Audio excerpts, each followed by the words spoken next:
بسم اللہ الرحمن الرحیم۔ السلام علیکم۔ درباری ٹی وی یوٹیوب چینل پر آپ سب کو خوش آمدید کہتے ہیں۔ وہ صبح ہم پر قیامت بن کر ٹوٹی تھی۔ ہم نے کبھی بھی نہیں سوچا تھا کہ کبھی ایسے حالات بھی ہمارے ساتھ پیش آئیں گے۔ سب کے چہروں پر مسکراہٹ کی جگہ آنسوؤں نے لے لی تھی۔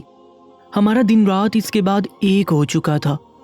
در در کی خاک چھانی، صبر سے کام لیتے ہوئے ہر ممکن کوشش کی، مگر جب ہمارے صبر اور برداشت کا پھل ملا تو ایسا ہولناک بن کر ملا کہ ہم سب جینا ہی بھول گئے۔ وہی سہ نہیں پائے تھے کہ فائقہ، میرا نام صبا ہے، میں حیدرآباد کے ایک چھوٹے سے علاقے میں رہتی تھی۔ میں اپنے بہن بھائیوں میں سب سے بڑی تھی۔ اپنے گھر کے حالات کو سامنے رکھتے ہوئے میں نے صرف 10 جماعتیں ہی پڑھی اور اس کے بعد اپنی امی کا گھر میں ہاتھ بٹانے لگی۔ میرا رشتہ بچپن میں خالہ کے بیٹے کے ساتھ طے ہو چکا تھا، جو پڑھائی کے سلسلے میں لندن گئے اور پھر وہیں اپنا اچھا خاصا بزنس شروع کر لیا۔ جب وہ لندن سے واپس کراچی آئے تو خالہ نے فوراً میری شادی کی بات کر دی۔ میں بے حد خوش تھی۔ آخر جسے چاہا اس سے میری شادی ہو گئی اور میں رخصت ہو کر کراچی اپنے سسرال آ گئی۔ میری نند تھی جس کا نام فائقہ تھا۔ انتہائی خوبصورت اور بااخلاق لڑکی تھی۔ گھر میں سب کا رویہ میرے ساتھ اچھا تھا، مگر سوائے میرے شوہر کے۔ وہ مجھ سے اول تو بات ہی نہ کرتے، مگر کرتے تو اس لہجے میں کہ میری تذلیل ہو جاتی۔ شاید وہ کسی اور کو پسند کرتے تھے۔ مجھ جیسی معمولی کم پڑھی لکھی لڑکی کا بھلا ان سے کیا مقابلہ۔ سب کی اچھائی دیکھ کر ایک ان کی بے رخی کو میں درگزر کر دیا کرتی۔ میری نند کی عمر اس وقت 19 سال تھی۔ ایک دن وہ کالج سے گھر واپس آئی تو کافی تھکی تھکی لگ رہی تھی۔ رنگت بالکل زرد پڑ چکی تھی۔ میں نے اس کی یہ حالت دیکھ کر پوچھا تو کہنے لگی، کچھ نہیں بھابھی، بس ذرا طبیعت خراب ہے، کچھ دیر ریسٹ کروں گی تو ٹھیک ہو جاؤں گی۔ اس کی آنکھیں بالکل لال ہو رہی تھی، گویا رو رو کر آ رہی ہو۔ میں نے مزید پوچھنا مناسب نہ سمجھا اور اسے آرام کرنے کے لیے بھیج دیا۔ رات کے کھانے کا وقت ہوا تو سوچا خالہ سے آج کے کھانے کے بارے میں پوچھ لوں۔ میرے قدم ان کے دروازے کے قریب ہی رک گئے جب اندر سے ساس کی آواز آئی۔ وہ میرے شوہر سارم سے بات کر رہی تھی کہ فائقہ کا رشتہ آیا ہے، اچھے اور نیک لوگ ہیں، بس تمہاری رائے درکار ہے۔ میں دروازہ کھول کر اندر داخل ہوئی تو سارم بولے، ابھی اس کی عمر ہی کیا ہے؟ امی، میں ابھی اس کی شادی نہیں کروانا چاہتا، اب منع کر دیں۔ پہلے ذلت کیا بھول گئے آپ؟ سارم اتنا کہتے ہوئے وہاں سے باہر چلے گی۔ میری ساس کی رنگت یہ بات سن کر اڑ گئی تھی۔ بڑی مشکل سے تو یہ کڑوا سچ سہا تھا انہوں نے۔ میں ساس کے پاس جا کر بیٹھ گئی۔ وہ ایک سرد سی سانس خارج کر کے بولی کہ بیٹا، بیٹیاں اور بہنیں تو سبھی کو پیاری ہوتی ہیں، وقت پر انہیں اپنے گھر کا کر دینا ہی بہتر ہوتا ہے، مگر تمہارا شوہر ہے کہ مانتا ہی نہیں۔ ساس کی بات سن کر میں نے انہیں سمجھایا کہ میں بات کروں گی سارم سے۔ رات کو کھانے سے فارغ ہو کر میں اپنے کمرے میں گئی، مگر وہاں سارم موجود نہیں تھے۔ کچھ سوچتے ہوئے میں نے فائقہ کے کمرے کی جانب رخ کیا۔ وہ ابھی تک بے سدھ پڑی سو رہی تھی۔ مجھے اس کی حالت کو لے کر کچھ تشویش ہوئی۔ وہ بخار میں تپ رہی تھی۔ اس کی طبیعت مجھے پہلے سے مزید خراب لگنے لگی۔ میں نے فوراً جا کر ساس سسر کو بتایا، جو اپنے کمرے میں بیٹھے چائے پی رہے تھے۔ میری اس بات پر میری ساس تو کافی پریشان ہوگی، جبکہ سسر نے کڑی نظروں سے مجھے دیکھا، کہنے لگے، موسمی بخار ہوگا، ٹھیک ہو جائے گی، زیادہ فکر کرنے کی ضرورت نہیں ہے۔ ان کی بات پر فی الوقت کسی نے دھیان نہ دیا اور فائقہ کو ڈاکٹر کے پاس لے جایا گیا۔ اگلے دن فائقہ کا رشتہ لے کر خالہ کی ایک دوست ہمارے گھر آ گئی۔ شروع میں تو وہ کافی پرجوش اور فائقہ سے ملنے کے بے چین تھی، مگر جب ہم انہیں اس کے کمرے میں لے کر گئے تو وہ خاصی مایوس سی دکھائی دی، جس کی وجہ شاید اس کا بجھا ہوا زرد اور بے رونق چہرہ تھا۔ ان کے انکار سے پہلے ہی خالہ نے انکار کر دیا۔ فائقہ کی طبیعت پچھلے ایک ہفتے سے یوں ہی مزید بگڑتی چلی جا رہی تھی۔ اس کے چہرے کو دیکھ کر یوں لگتا گویا اندر ہی اندر کسی بات پر وہ گل رہی ہے۔ میں نے کئی بار ہمراز بن کر پوچھنا چاہا، مگر وہ پھیکا سا مسکرا کر بات کو ٹال دیتی۔ کالج سے فون پر فون آ رہے تھے، مگر وہ پھر بھی جانے سے منع کر رہی تھی۔ اس ایک مہینے میں وہ اتنی گل سی گئی کہ سب کچھ چھوڑ کر اپنے کمرے تک محدود ہوگی۔ خالہ دن بدن اس کی اس حالت کو دیکھ کر اندر ہی اندر روتی رہتی، جبکہ میرے خالو ذرا سخت مزاج انسان تھے۔ ان کے لیے ایسی باتوں پر دھیان قطعاً ضروری نہیں تھا۔ ماضی کی کچھ باتوں نے انہیں کافی کڑوا کر دیا تھا۔ ورنہ وہ ہمیشہ سے ایسے نہیں تھے۔ ایک دن میں جب فائقہ کے کمرے میں اسے کھانا دینے کے لیے گئی تو مجھے اس کے کمرے سے کچھ باتوں کی آوازیں آنے لگی۔ وہ روتے ہوئے کسی سے فون پر بات کر رہے تھے، پھر بولی کہ کاش میں سب کو بتا سکتی، مگر میں مجبور ہوں، اگر میں نے بتایا تو میرے ساتھ بہت برا ہوگا۔ اس کے یہ الفاظ مجھے بہت کچھ سوچنے پر مجبور کر گئے۔ میں کمرے میں داخل ہوئی تو میرے قدموں کی چاپ سن کر وہ ہڑبڑا گئی۔ اس نے موبائل فوراً کان سے ہٹا دیا اور یوں دکھانے لگی جیسے کچھ ہوا ہی نہ ہو۔ میں اس وقت اس پر سختی نہیں کرنا چاہتی تھی۔ میں اس کے پاس گئی اور بغیر کوئی سوال جواب کیے ادھر ادھر کی باتیں کرنے لگی، اور پھر آخر میں سوال کیا کہ فائقہ، کیا تم کسی اور کو پسند کرتی ہو؟ میری بات سن کر اس کے چہرے پر کئی رنگ آ کر گزرے۔ وہ پہلے تو مجھے بغور دیکھتی رہی اور پھر بغیر کچھ بولے چہرہ دوسری طرف موڑ لیا، جس کا یہی مطلب تھا کہ وہ مجھ سے بات نہیں کرنا چاہتی۔ میں نے اسے یہ یقین دلایا کہ اگر وہ مجھے سچ بتائے گی تو میں ہر حال میں بہتر طریقے سے اس کی مدد کر سکوں گا، جس پر وہ دکھی سے لہجے میں بولی کہ بھابھی، سچ جان کر آپ شاید جی نہ سکیں۔ اس کے یہ الفاظ مجھے کچھ سمجھ نہ آئے۔ میں کیوں نہ جی سکوں؟ آخر ایسا کیا تھا جسے جان کر میری زندگی پر بھی اثر پڑ سکتا تھا؟ مزید فائقہ کچھ نہ بولی اور میں وہاں سے اٹھ کر باہر آ گئی۔ خالہ نے کسی سائیکیٹرسٹ سے فائقہ کا علاج کروایا، مگر وہ ہر بار پہلے سے زیادہ دباؤ کا شکار ہو جاتی۔ اب تو سارم بھی کافی پریشان رہنے لگے تھے۔ پتہ نہیں ایسا کیا تھا اس لڑکی کے دل میں۔ اس دن کالج کے بعد یہ لڑکی دوبارہ کبھی مسکراتی ہوئی نظر نہیں آئی تھی۔ اب تو خالہ نے تویز داغے بھی لینا شروع کر دیے تھے۔ کسی کا کہنا تھا کہ فائقہ پر کسی قریبی رشتہ دار نے کالا جادو کروایا ہے، تو کوئی کہتا اس پر ایک سایہ ہے جو اسے اندر ہی اندر ختم کرنے کی کوشش کر رہا ہے۔ ان سب کی باتوں نے ہمیں مزید پریشان کر کے رکھ دیا تھا۔ کیا سچ تھا، کیا جھوٹ، یہ صرف فائقہ خود ہی جانتی تھی۔ ایک روز سارم گھر جلدی آئے تو فائقہ سے بولے آج باہر گھومنے چلتے ہیں، تمہارا موڈ اچھا ہو جائے گا۔ مگر فائقہ گھڑی ڈالے سارم کو دیکھتی رہی اور پھر واپس اپنے کمرے میں بھاگ گئی۔ اسی روز شام کو فائقہ نے مجھے اپنے کمرے میں بلایا۔ وہ خاصی بہتر لگ رہی تھی۔ مجھے بلا کر اپنے پاس بٹھایا، کہنے لگی کہ بھابھی، میں ایک لڑکے کو پسند کرتی ہوں اور اسی سے شادی کرنا چاہتی ہوں، آپ پلیز امی اور بھائی کو بتا دیں۔ اس کی بات سن کر مجھے حیرت ہوئی، مگر تھوڑا سکون بھی کہ چلو یہ لڑکی کچھ تو بولی۔ اگر اسی میں اس کی خوشی ہے تو میں اسے ضرور یہ خوشی دوں گی۔ میں نے اس کی پسند گھر والوں کے سامنے رکھی، جس پر وہ راضی ہو گئے، مگر سوائے سارم کے۔ وہ کہنے لگے کہ کیا معلوم کیسے لوگ ہیں، کون ہے، میں کیسے اپنی بہن کو کسی کے بھی حوالے کر دوں۔ سارم کا وہی لہجہ ایک بار پھر سب کو سوچ میں ڈبو گیا۔ اگلے دن رشتہ لے کر وہ لوگ ہمارے گھر آئے۔ ہر لحاظ سے وہ اچھے اور بااخلاق لوگ تھے۔ اس رشتے میں کوئی خرابی نظر نہ آئی تو خالہ اور خالو نے سارم کی مرضی نہ ہوتے ہوئے بھی ہاں کر دی۔ ایک مہینے کے اندر اندر شادی کی تیاریاں شروع کر دی گئیں۔ گھر میں مصروفیات مزید بڑھ گئیں۔ اسی بیچ مجھے امید سے ہونے کی بھی خوشخبری مل چکی تھی۔ سبھی گھر والوں کی خوشیاں دوبالا ہو گئیں، مگر شاید سارم کو اس بات سے کوئی خاص فرق نہیں پڑا تھا۔ وہ سب سے کٹ کر رہنے لگا تھا۔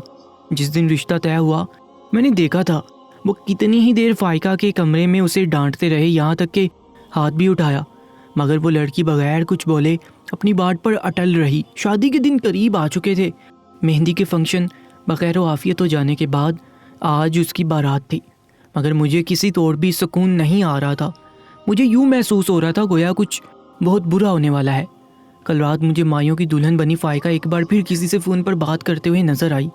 وہ آج بھی رو رو کر بات کر رہی تھی، کہہ رہی تھی کہ مجھے یہی راستہ نظر آیا ہے، میں آپ کی طرح نہیں بننا چاہتی تھی، بس میں یہاں سے رخصت ہو کر آپ سے ملنے آیا کروں گی۔ اس کے یہ الفاظ مجھے پھر شش و پنج میں مبتلا کر چکے تھے۔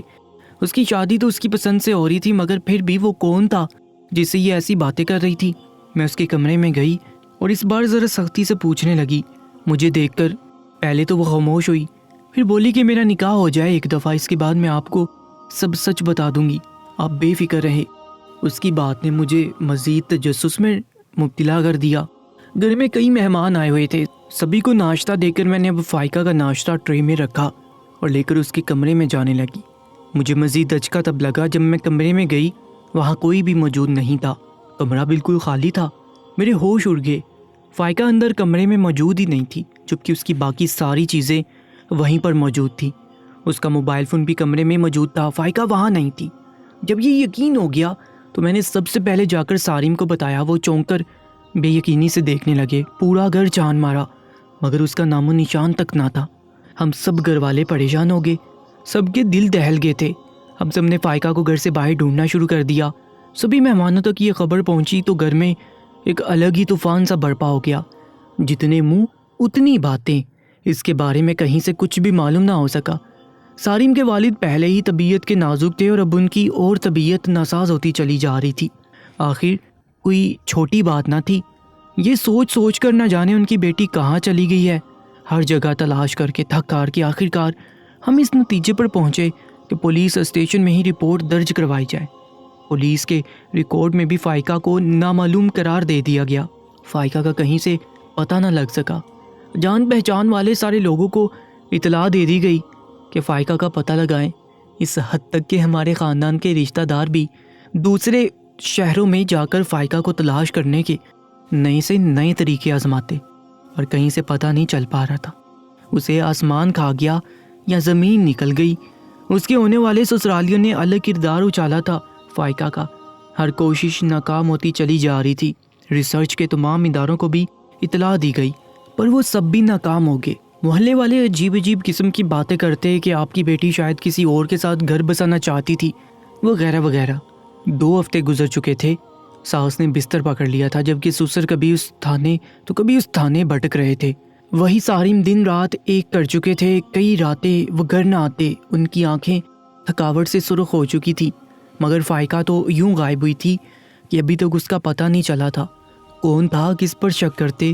پولیس بھی اب کیس سے ہاتھ چھڑانا چاہ رہی تھی۔ خالہ کی دن بدن گرتی طبیعت نے انہیں بستر مرگ پر لٹا دیا۔ وہ سارا دن روتی رہتی اور اپنی بیٹی کے مل جانے پر دعائیں کرتی رہتی۔ یوں ہی روتے روتے وہ ایک دن دنیا سے چل بسی۔ فائقہ کا صدمہ اور پھر خالہ کے جانے کا دکھ ہم پر پہاڑ بن کر ٹوٹا۔ میری خالہ کا سوئم تھا جس دن میں نے پیاری سی بیٹی کو جنم دیا، مگر طبیعت اور ضبط کی حدیں تب پار ہوئیں جب سارم نے ایک بار بھی اپنی بیٹی کو گود میں اٹھانا تو دور دیکھا بھی نہ تھا۔ مجھے شدید دکھ ہوا تھا، مگر خیر ان کو بدلنا میرے بس کی بات تھی ہی کب۔ وقت گزرتا گیا اور 1 سال بیت گیا۔ فائقہ کا کچھ پتہ نہ چلا۔ سبھی تھک ہار کر اپنی زندگیوں میں مصروف ہونے لگے۔ سسر تو اپنے کمرے میں ہی بند رہا کرتے، ان کی ذمہ داری بھی اب مجھ پر تھی۔ سارم تو کئی دن گھر ہی نہ آیا کرتے۔ ایک روز میں سسر کو دوا دے رہی تھی، تب ان کے ہاتھ سے گلاس چھوٹا، مجھ پر گر گیا۔ میرے کپڑے گیلے ہو چکے تھے۔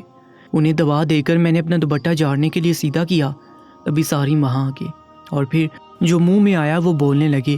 میں اور میرا سسر حیرانگی سے اسے دیکھنے لگے تھے۔ اچھا، تو میری پیٹھ پیچھے یہاں یہ گل کھلائے جا رہے ہیں، بد کردار عورت۔ اتنا کہہ کر سارم نے مجھے تھپڑ دے مارا۔ میں اپنا توازن برقرار نہ رکھ سکی اور بستر پر سسر کے کندھے سے جا لگی۔ سارم کو مزید غصہ آیا اور پھر تہمات پر تہمات لگاتے چلے گئے۔ میں رو رو کر ان کے قدموں میں گر گئی۔ ان کے الفاظ میری روح فنا کر رہے تھے، مگر تبھی سسر کی ایک ہلکی سی چیخ کی آواز آئی۔ ہم نے پلٹ کر دیکھا تو وہ بستر سے لٹک رہے تھے۔ سارم ایک حقارت زدہ نظر ڈال کر وہاں سے چلے گئے اور میں سسر کو اٹھانے لگی۔ انہیں کئی آوازیں دی مگر وہ مجھے تہمات کے سپرد کرتے وہاں سے باہر نکل گئے۔ اتنی گری ہوئی سوچ کی مجھے بالکل بھی امید نہ تھی۔ میرے سسر ہارٹ اٹیک سے وفات پا چکے تھے، مگر سارم نے ان کے جنازے میں بھی شرکت نہیں کی تھی۔ خاندان میں کئی باتیں اچھالی گئی تھی۔ میں اور میری بیٹی اب گھر میں اکیلی ہو چکی تھی۔ پتہ نہیں کیا لکھا تھا ہمارے نصیب میں، کچھ سمجھ نہیں آ رہی تھی۔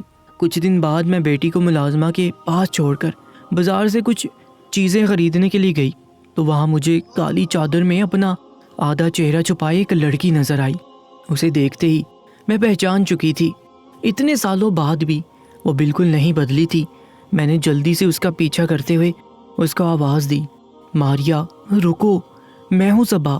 میری آواز سن کر وہ ایک پل کو رکی، مجھے یوں دیکھا جیسے جانتی ہی نہ ہو، اور پھر بولی کہ مجھ سے دور رہیں، یہی آپ کے لیے اچھا ہے۔ مگر میں نہ مانی اور اسے بازو سے پکڑ کر قریبی ریسٹورانٹ میں لے گئی۔ وہ وہاں رکنا نہیں چاہتی تھی، مگر شاید دنیا کی نظروں سے بھاگ کر وہ بھی تھک چکی تھی۔ میں نے اسے پوچھنا شروع کیا کہ آخر شادی کے 2 ماہ بعد وہ کیوں اپنے شوہر کو چھوڑ کر بھاگی تھی؟ کیا اسے ایک بار بھی گھر والوں کی عزت کا خیال نہیں آیا؟ ماریا میری بڑی نند تھی، جس کا نام لینے کی اجازت بھی میرے سسرال میں کسی کو نہیں تھی، کیونکہ وہ اپنی شادی کے 2 ماہ بعد ہی بنا کچھ بتائے بھاگ گئی تھی۔ میری بات سن کر وہ پھیکی سی مسکرائی اور بولی کہ عزت کا خیال تھا تبھی تو بھاگ آئی تھی۔ مجھے اس کی بات کا مطلب نہیں سمجھ آیا۔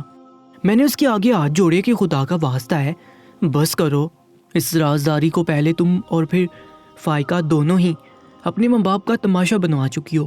پہلے تو نے خالہ اور خالو کو موت کے منہ تک پہنچایا اور پھر تمہاری چھوٹی بہن فائقہ جو شادی والے دن نہ جانے کہاں غائب ہوگی۔ تم دونوں کی وجہ سے آج خالہ اور خالو گٹ گٹ کر مر گئے ہیں۔ ماریا خاموشی سے سب سنتی رہی، پھر بولی کہ وہ میری وجہ سے نہیں، سارم کی وجہ سے مرے ہیں۔ آج ہماری زندگیوں میں جو کچھ بھی ہو رہا ہے اس کی وجہ صرف اور صرف تمہارا شوہر ہے۔ ماریا رو پڑی تھی، کہنے لگی کہ چلو آؤ، تمہیں میں کچھ دکھانا چاہتی ہوں۔ میں اس کے ساتھ نامعلوم راستے پر چل پڑی۔ وہ مجھے ایک گھر میں لے گئے، سامنے دو بچے کھیل رہے تھے۔ ماریا کو دیکھ کر اسے اپنی لائی گئی چیزیں لے کر خوش ہو گئے۔ یہ تمہارے بیٹے ہیں ماریا؟ میں نے سوال کیا تو ماریا بولی کہ ہاں میرے ہیں، مگر جاننا نہیں چاہو گی ان کا باپ کون ہے؟ اس کے سوال پر میں تجسس بھری نظروں سے اسے دیکھنے لگی۔ ماریا مجھے ایک کمرے میں لے گئی۔ اس کمرے میں لگی تصاویر دیکھ کر مجھے پہلے تو حیرت ہوئی مگر پھر میرے ہوش اڑ گئے۔ وہاں پر ان گنت تصاویر موجود تھی جن میں سارم اور بچے کھڑے تھے۔ ایک تصویر میں ان بچوں کے ساتھ ماریا بھی موجود تھی۔ تو کیا سارم جانتے تھے کہ تم یہاں رہتی ہو؟ وہ یہاں تم سے ملنے آتے جاتے رہتے تھے؟ میرے سوال پر وہ مجھے دیکھ کر جو بولی اسے سن کر مجھے مرنا زیادہ آسان لگا تھا۔ اس نے کہا کہ صبا، یہ بچے کسی اور کے نہیں بلکہ سارم کے ہیں، اور یہ تصاویر اس نے اپنے بچوں کے ساتھ لی ہے۔ ماریا کے الفاظ سن کر مجھ پر سکتہ داری ہو گیا۔ میں نے زناٹے دار تھپڑ ماریا کے منہ پر مارا۔ وہ تھپڑ کھا کر ہنس دی، کہنے لگی مارو اور مارو مجھے، میں قسمت کے ہاتھوں روز مرتی ہوں۔ تمہارا وہ بد کردار زانی شوہر کچھ دیر بعد یہاں پھر آئے گا، پہلے میرے وجود کو گرم سلاخوں سے جلائے گا، مجھے اذیت دے گا اور پھر مجھے اپنی بیوی کی حیثیت سے اتنی اذیت دے گا کہ میں پل پل موت مانگوں گی اپنے رب سے، مگر شاید وہ 8 سال سے نہیں ملی، وہ اب تک بھی نہیں ملے گی۔ دیکھو میرا وجود ہر جگہ کچے زخموں سے بڑا پڑا ہے، آج پھر ان زخموں پر اور زخم دے کر پھر روح کی دجیاں اڑائے گا تمہارا شوہر۔ اس کا جسم جگہ جگہ سے زخم آلود تھا، خون رس رہا تھا تو کہیں چھالے بنے تھے۔ میں بت بنی یہ سب دیکھتی رہی۔ میرا گناہ یہ ہے کہ میں سارم جیسے شخص کی بہن بن کر پیدا ہوئی۔ اس کی نظریں مجھ پر تبھی سے حراب تھی جب وہ بالغ ہوا۔ وہ پہلے نظر انداز کرتی رہی مگر وہ ہر وقت گزرنے کے ساتھ ساتھ اتنی حدود پھلانگنے لگا کہ نیند کی گولیاں دے کر میری عزت لوٹتا رہا۔ اور ایک بار جب مجھے پتہ چلا تو میں امی ابو کو بتانا چاہتی تھی، مگر جانتی ہو اس نے مجھے کیا دھمکی دی؟ وہ کہنے لگا مجھے تم میں سے کسی کی عزت کی کوئی پرواہ نہیں، اگر میری بات نہ مانی تو میں فائقہ کا بھی یہی حشر کروں گا، اور صرف اتنا ہی نہیں، تم سب کی پرائیویٹ باتھ روم ویڈیوز خفیہ کیمرے میں ریکارڈ کر کے پوری دنیا میں پھیلا دوں گا۔ مجھ پر تو بات نہیں آئے گی کیونکہ میں تو لڑکا ہوں، سب تم ہی لوگوں کو غلط کہیں گے۔ یہ یاد رکھنا، میں فائقہ کی عزت کی خاطر سب سہتی رہی، شکر ادا کیا جب میرا رشتہ آیا میں نے ہاں کر دی، مگر بھائی مجھے پھر بھی ڈراتا دھمکاتا کہ تم صرف میری ملکیت ہو۔ میری شادی ہو بھی گئی مگر ایک روز سارم نے مجھے گھر سے باہر بلوایا اور لے کر فرار ہو گیا۔ وہ دن اور یہ دن میں اس کی غلام ہوں۔ وہ مجھے میری شادی کرنے کی اذیت دیتا ہے، مجھے روز مارتا ہے۔ میں نے کئی بار خودکشی کی مگر ہر بار اس نے بچا لیا۔ زہر کی شدت سے میرا ایک گردہ ناکارہ ہو گیا، مگر میں آج بھی زندہ ہوں ان بچوں کی پرورش کے لیے۔ میں ماریا کی باتیں سن کر اس کے گلے لگ کر رونے لگی۔ مجھے سن کر اتنا قرب محسوس ہوا تھا اس بیچاری پر تو یہ سب بیتتا تھا۔ وہ مزید انکشاف کرتے ہوئے بولی کہ میرے وجود کو داغدار کر کے اب اس درندے کا رخ فائقہ کی جانب تھا۔ اب وہ اسے بھی بری نظروں سے دیکھنے لگا تھا۔ یہ بات مجھے سارم نہیں بتائی، اسی لیے کسی طرح میں نے فائقہ کا نمبر نکالا اور اسے کال کی۔ میرے ساتھ جو بھی ہوا میں نے سب کچھ فائقہ کو بتایا، جسے سن کر اس کی حالت جو ہوئی وہ تم سب کے سامنے تھی۔ مگر جانتی ہو سارم نے اس کے ساتھ بھی وہی سب کرنا شروع کر دیا، اور پھر مہندی کی آدھی رات میں وہ یہاں آیا۔ دروازے پر دستک ہوئی، جب کھولا تو سارم نے فائقہ کو دھکے سے اندر دھکیل کر زمین پر گرا دیا اور پھر دروازہ بند کر کے چلا گیا۔ ہماری اوقات اس کی نظروں میں جانور سے بھی کم ہے۔ میں اتنا سن کر سارم کو بے تحاشا بد دعائیں دینے لگی، مطلب اب فائقہ بھی سارم کی درندگی کا شکار ہو چکی تھی۔ میں نے ماریا سے پوچھا مگر اس نے کہا کہ اس رات اس نے فائقہ کو دیوار پھلانگ کر گھر سے بھگا دیا تھا۔ وہ اسے اس کا ظلم و ستم سہنے نہیں دے سکتی تھی۔ فائقہ خاموشی سے اس لڑکے سے نکاح کر کے اب دوسرے شہر میں جا چکی تھی۔ اس بات کو راز اس لیے رکھا گیا تاکہ سارم وہاں بھی نہ پہنچ سکے، مگر سارم فائقہ کو بھگانے کی سزا اب مجھے روز مار کر لیتا ہے۔ میں یہ سن کر اندر ہی اندر مر رہی تھی۔ اتنا کچھ سہ لیا تھا ماریا نے۔ کچھ دیر بعد دروازے پر دستک ہوئی۔ سارم کے آنے کا وقت ہو چکا تھا۔ میں ایک طرف جا کر چھپ گئی۔ وہ اندر آیا اور آتے ہی ماریا کو بچوں کے سامنے تھپڑ مارتے ہوئے ڈانٹنے لگا۔ اس کے غلیظ الفاظ سن کر میں دل چاہا سارم کا منہ نوچ لوں۔ اس نے بے حرمتی کی تھی پاکیزہ رشتوں کی۔ اسے گھر آئے 2 منٹ ہی ہوئے تھے کہ دروازہ بجا۔ سارم نے چونکتے ہوئے جو ہی کھولا تو سامنے پولیس تھی۔ مزید چھپنے کا جواز نہیں بنتا تھا۔ میں سارم کے سامنے آ گئی۔ وہ مجھے اور پولیس کو دیکھ کر دنگ رہ گیا۔ اس کا چہرہ ایک دم سے سرخ ہو گیا۔ وہ یکٹک ہمیں بوکھلا کر دیکھنے لگا۔ وہ پکڑا تو جا چکا تھا مگر اس کی زبان ابھی تک فحش بک رہی تھی۔ وہ ماریا اور مجھے طرح طرح کے الفاظ سے نواز رہا تھا۔ پولیس کانسٹیبل اسے مار کر اب اپنے ساتھ لے جا چکے تھے۔ ماریا زمین پر گری پھوٹ پھوٹ کر رونے لگی، جبکہ دونوں معصوم بچے اس سارے منظر سے ڈر کر ایک کونے میں کھڑے رو رہے تھے۔ میں اسے لے کر واپس گھر آ گئی۔ اس کی حالت بہت خراب تھی۔ فائقہ کو بھی شہر سے بلوا لیا۔ میرے والدین بھی حیدرآباد سے آگے اور بس اس موقع پر سبھی کی زبانیں ساتھ نہیں دے رہی تھی۔ سارم کے خلاف گواہی اسے اب تعمر جیل میں سڑنے کے لیے کافی تھی۔ خالہ اور خالو تو صدمے سے چل بسے۔ اگر وہ آج زندہ بھی ہوتے تو یہ جان کر انہوں نے دوسری سانس بھی نہیں لے پانی تھی۔ راز بھی کھلے تھے۔ ماریا اور فائقہ بھی مل چکی تھی مگر نہ حالات پہلے جیسے رہے تھے نہ خوشیاں۔ اب تو صرف سانس لینا باقی بچا تھا، اپنے لیے نہیں بلکہ اپنی اولاد کے لیے۔ دوستوں، امید کرتے ہیں کہ آج کا یہ واقعہ آپ کو اچھا لگا ہوگا۔ ایسے ہی سچے واقعات کے لیے ہمارے یوٹیوب چینل کو سبسکرائب کر لیجیے گا۔ اپنا بہت زیادہ خیال رکھا کریں۔ اللہ نگہبان۔